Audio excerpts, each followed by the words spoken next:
A state of emergency in Florida as Hurricane Matthew reaches the US. Nearly 2 million people have been moved to safety. The state's coastline is battered by heavy rain and winds of 130 miles an hour. Towns could be flooded by storm surges. Hurricane Matthew has already caused a trail of destruction across the Caribbean. In Haiti, nearly 500 people have died. The eye of this storm is just a few miles off the coast here now. It may not directly hit the Sunshine State, but you can see its effects are clearly being felt. We'll have the very latest from Florida and Haiti, also this lunchtime. The UKIP MEP Mike Hookham has said no punches were thrown during what he called a bit of a scuffle with the party's leadership contender Stephen Woolfe. There was no face slapping, there was no digs, there was nothing. It was, as you know, people in Hull would say them as, you know, handbags at dawn. The pound dropped dramatically in midnight trading in a flash crash and hit a 31-year low against the dollar. And we'll be live in Wiltshire with news of an 8,000-year-old dogtooth that stunned archaeologists. And also, it's a good start for England's cricketers in their first match of their tour of Bangladesh. Here, the director of the firm that managed the Cheeky Rafiki faces manslaughter charges after 4 sailors drowned. And the lights are on, but no one's going home. Why drivers in Worthing want the traffic lights turned off.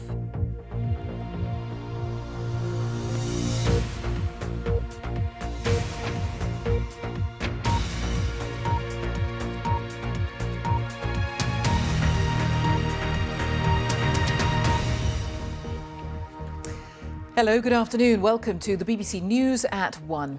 Hurricane Matthew is bearing down on Florida after pummeling the Bahamas. It's likely to be the strongest storm in the United States for 12 years, with the threat of 130-mile-an-hour winds and huge storm surges. A state of emergency has been declared in 4 states.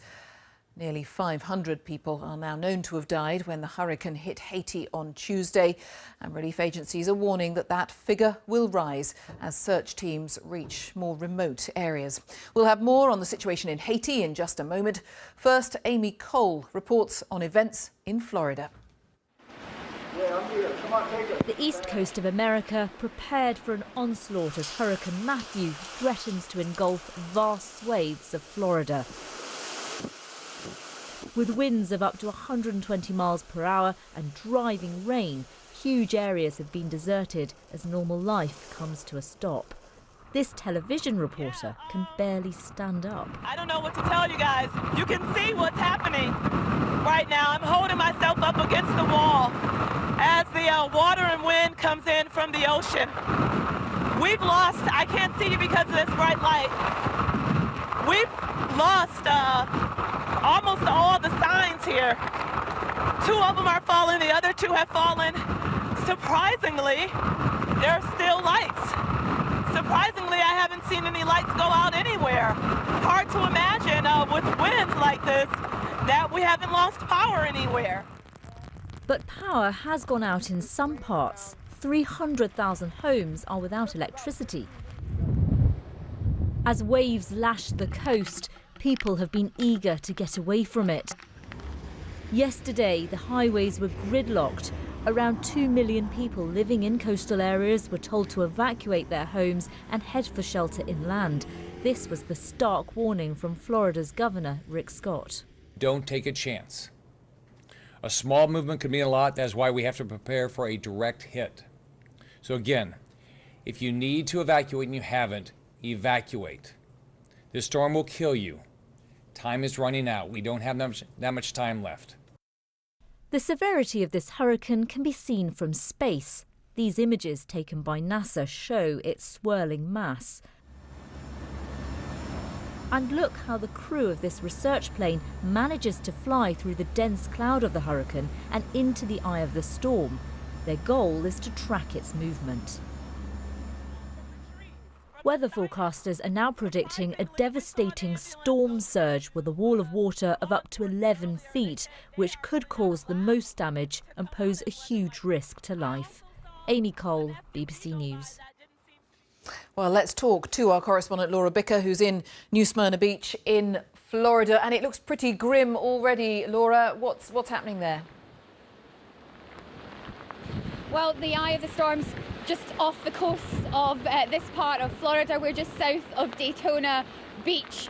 I think what we're hearing from meteorologists is that we don't expect a direct hit, but it is just about 5 miles off the coast. The wind and rain for the last 12 hours has been relentless, but right now, over the last hour, it has picked up as Matthew moves up this coast. There's no power here, so around 350,000 people along this coast have lost power. We are being ordered not to leave any of our shelters. So the advice yesterday was head to a shelter, get out away from the coast. But if you are staying like we are, and I have to point out we are in a safe shelter, I am in a porch right now. We are broadcasting from the safety of our shelter, but you're not supposed to go out right now so that people can stay away from the worst hit areas.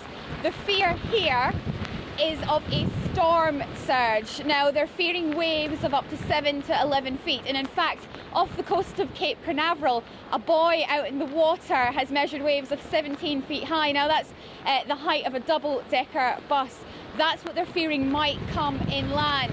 So the advice for the next couple of hours is hunker down and see and wait for this storm to pass. Laura, many thanks. That's Laura Bicker there on the Florida coast.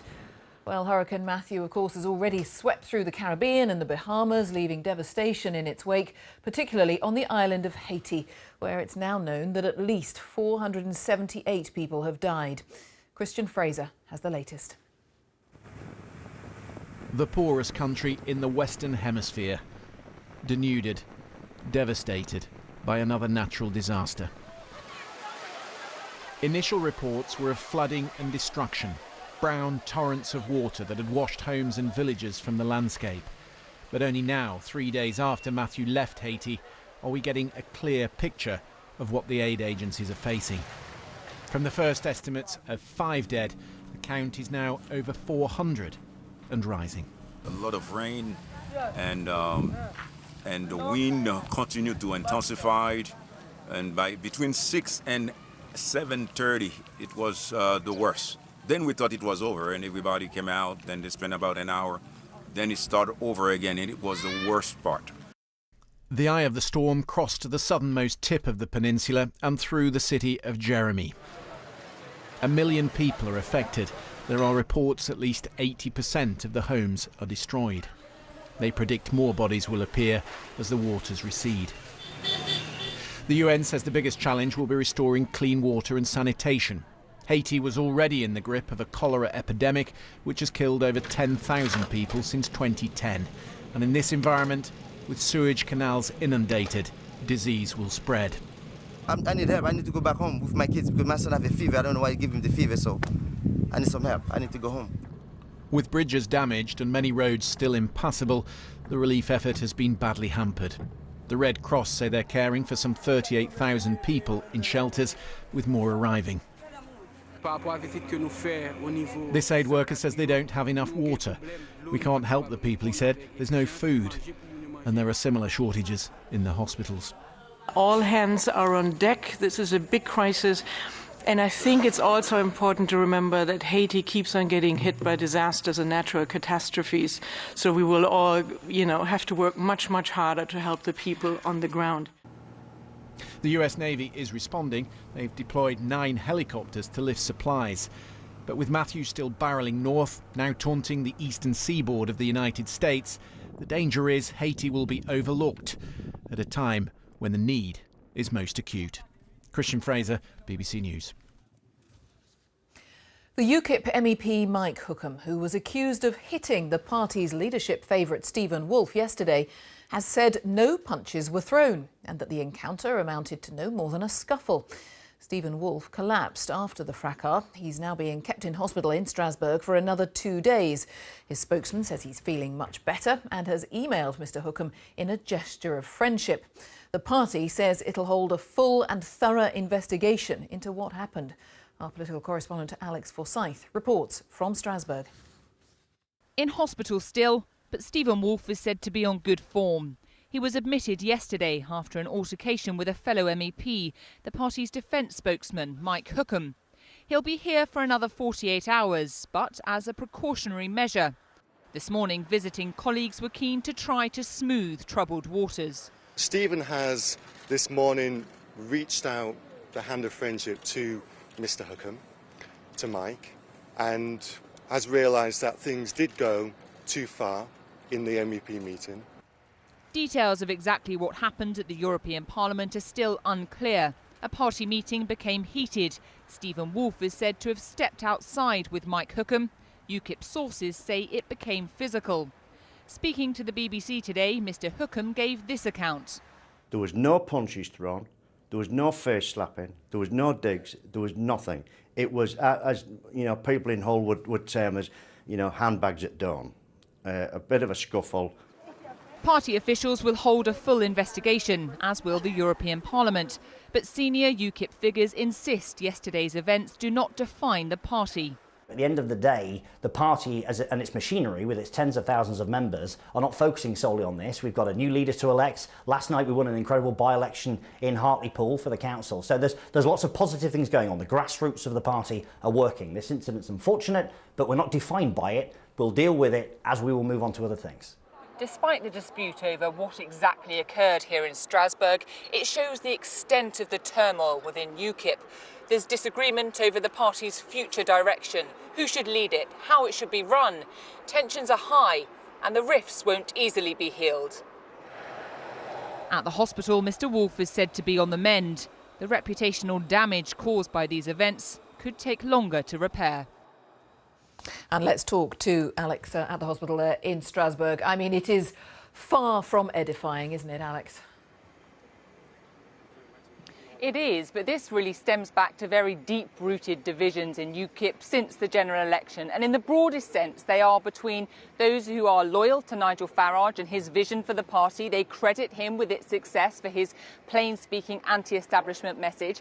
And those who think that he asserts too much control, too much authority. They want broader policies, among them some UKIP members who were former Conservatives. And that's the backdrop to this argument. MEPs were said to be angered that Stephen Woolfe had revealed that he had considered defecting to the Tories. It really boils down to this. UKIP is a party which enjoyed enormous success very quickly, but now it's wrestling with what it stands for, where it sits on the political spectrum, and at the same time it's looking for a new leader. Whoever that may be has the first great challenge of trying to stop UKIP looking in at itself and trying to reach out to voters. Alex, thank you. Alex Forsyth. The pound suffered what traders describe as a flash crash when Asian markets opened this morning, suffering the biggest drop in value since the UK voted to leave the EU.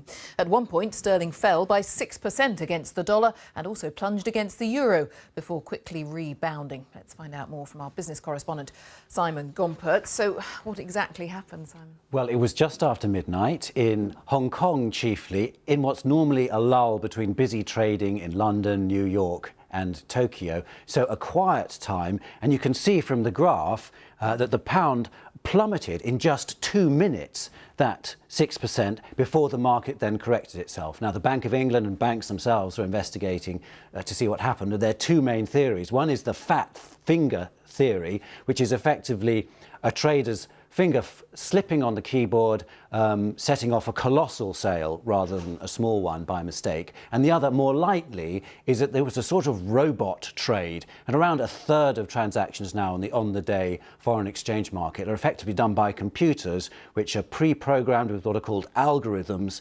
preset instructions to do trades if certain events happen in the market or if certain news comes out. This may have happened and there wasn't a matching stop trade, so the pound just carry on being sold and dropping. So when it corrected itself, it moved up again, but it's still around 2% down since yesterday, so around $1.23, which is down significantly still.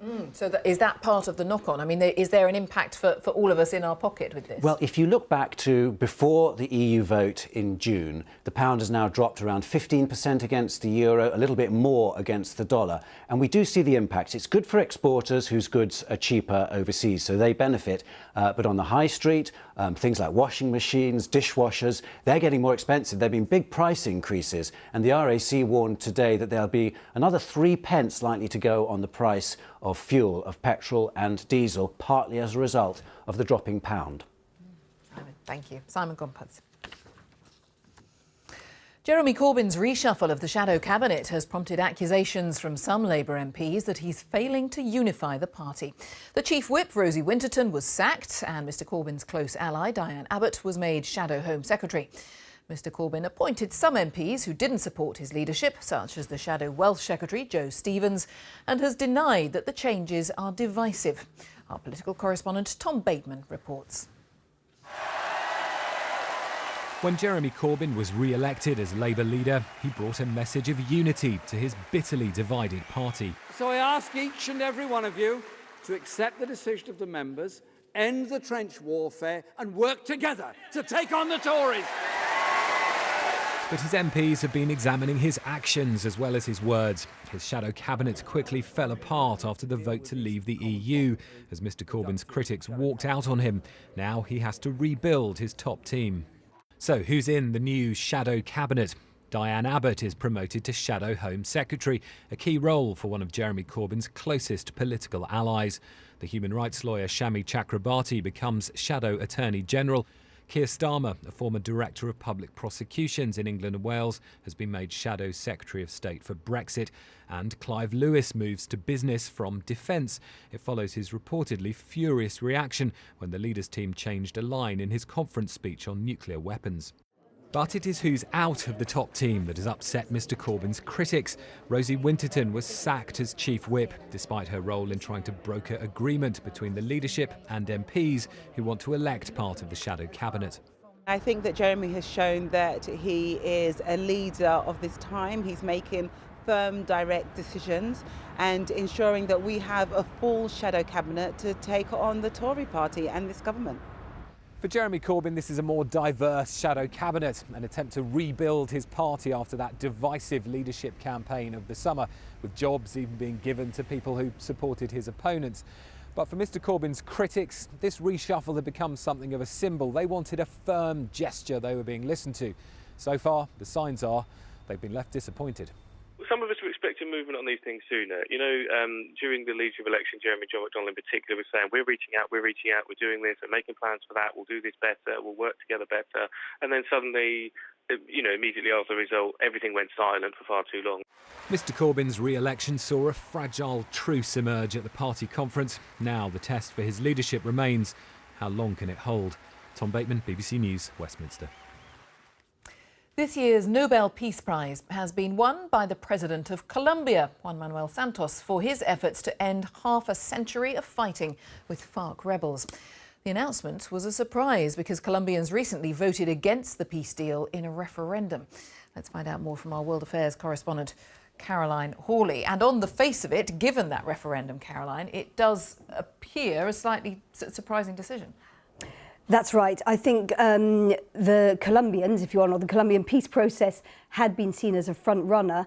And then when voters narrowly rejected the peace deal had been so painstakingly negotiated over several years, then they were no longer considered the front runner. And certainly the bookies' favourite was the White Helmets, the Syrian rescue workers who've saved so many people from the rubble of Syria's civil war. They've tweeted their congratulations, saying they wish Colombia peace. So it is something of a surprise. There was a list of 376 nominees to choose from, and I think the hope is that this will boost the Colombian peace process.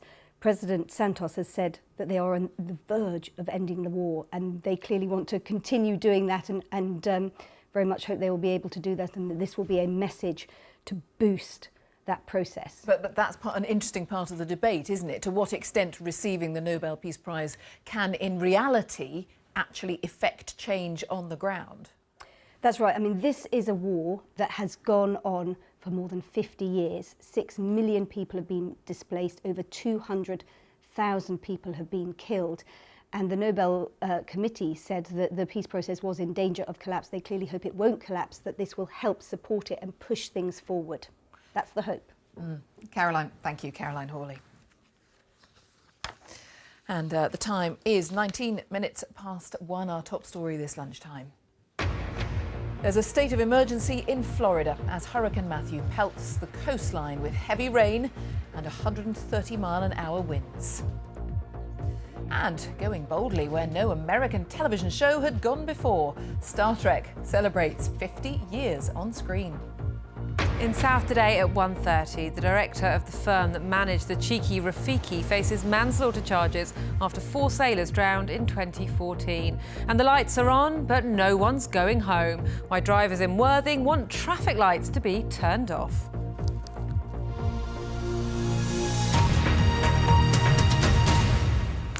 Archaeologists say they've found evidence of the earliest journey made in Britain by a man and his best friend. A 7,000-year-old dog's tooth has been unearthed close to Stonehenge, and scientific analysis suggests it got there after a 250-mile trip from York.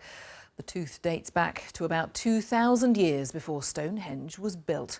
Duncan Kennedy is in Wiltshire. Duncan. Well, Jane, that tooth was found here as part of this dig outside Amesbury, and at first they had no idea of its significance. They then carried out a series of tests on it, and they discovered that that dog and its tooth probably did travel all the way down from York, 250 miles away, to here in Wiltshire. And that, they say, makes it the oldest known journey in British history. Just one tooth, but carrying 8,000 years of history. It measures just over 2 centimetres, and like all teeth, its enamel contains a record of what food it's chewed on and the water that's been drunk. Scientists were able to discover that this dog probably drank water in Yorkshire. And this is what the dog would have looked like, similar to a German Shepherd or Alsatian, about 8 years old, half pet, half hunter.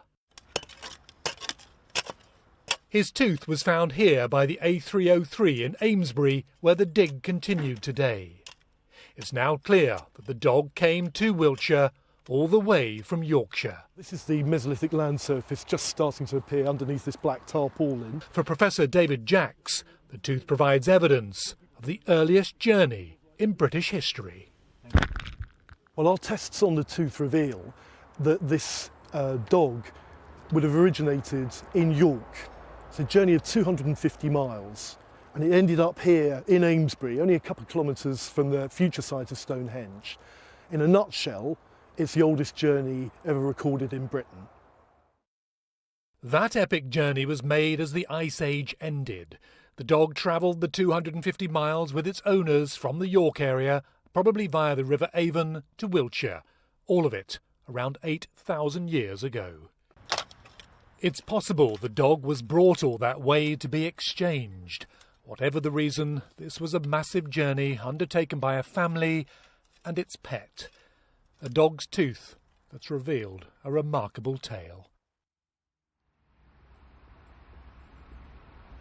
Yes, archaeologists really are excited about this simple tooth because they say it reveals so much more about prehistoric man, where he lived, how he travelled and what he did 8,000 years ago. And particularly, Jane, also because this site where the tooth was found is 2,000 years older than Stonehenge just down the road here.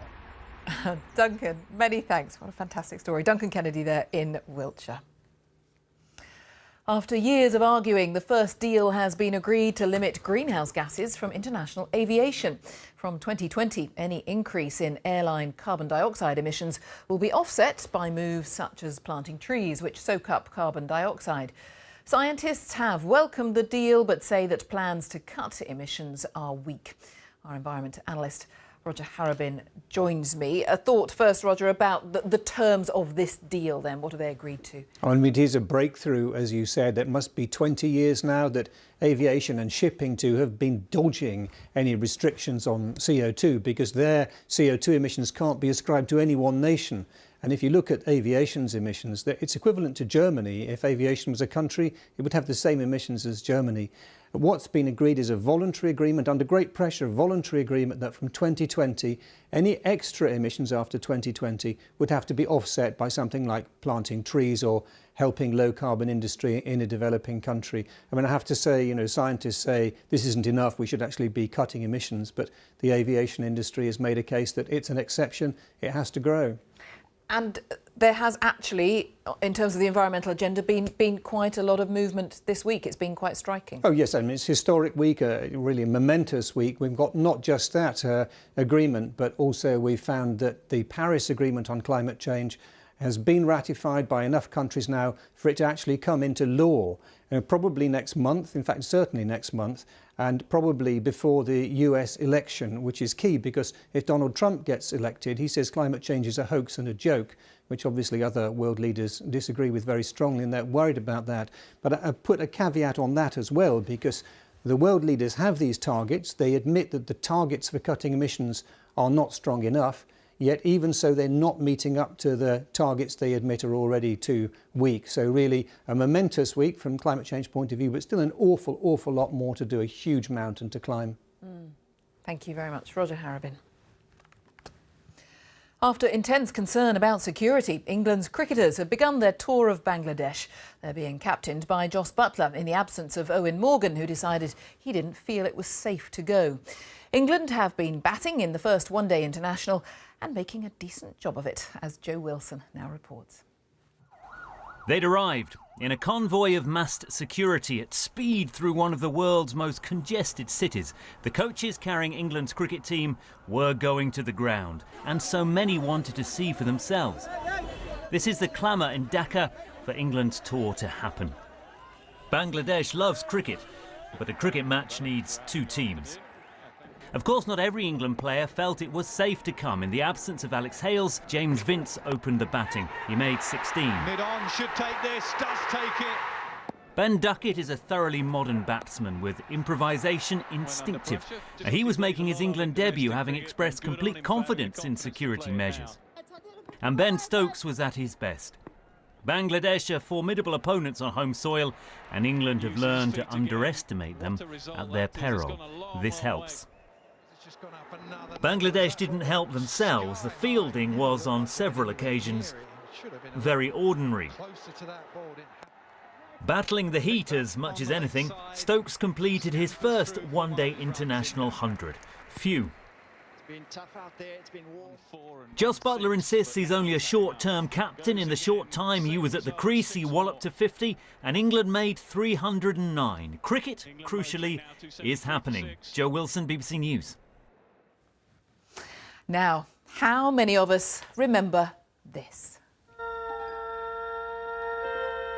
Space, the final frontier. 50 years ago, Star Trek boldly went where no American television show had gone before. The show became a cult phenomenon, spawning spin-offs including films, cartoons and comics. To mark the 50th anniversary, we've beamed our very own Scotty, Colin Patterson, to Europe's biggest Trekkie convention in Birmingham. I have come as Khan. I've just come as a red shirt. I've come as Captain Kirk. I'm Maynard, son of Merovee. I am a Northern Klingon. Keep moving in for me, don't see spinners here, guys! 25,000 fans arriving from all around the globe to celebrate the 50th birthday of a TV show axed in 1969. That was in the late 1960s. Apparently, Captain, so are we. Destination Star Trek is the biggest official Trekkie convention in Europe, and the guest of honour in this golden anniversary year, none other than the original captain of the Starship Enterprise. It's a phenomenon, a showbiz phenomenon. 50 years after the inception of the Star Trek I did, we're still talking about it. It's incredible. Why are we still talking about it? What does a show that was axed in 1969 got that we're all still talking about it? Me. Negotiations with the Klingon Empire are on the verge of breaking down. It's like mythology. And in a mythological way, we're trying to answer questions that are always asked. What's out there? Life on other planets? Well, who are the little green men, you know? Autographs are a major part of the three-day convention. Fans book in advance for their seconds with a star as they squiggle. And there is a league table of prices. William Shatner's £55, Christopher Lloyd, a Klingon commander in the third film's 40, a Chekhov from the original series, that will only set you back 25. But the convention is about a lot more than making money. It's just a huge coming together of fans and actors. The atmosphere is absolutely amazing. Everyone has a really good time. It's a chance to meet celebrities like Will Wheaton from the TNG and the Big Bang Theory. Just amazing. And it's a chance to celebrate the 50th anniversary of Star Trek with our friends as well. It's just a nice break away from home. Fans here believe that Star Trek will still be being celebrated in another 50 years' time. Colin Patterson, BBC News, Birmingham.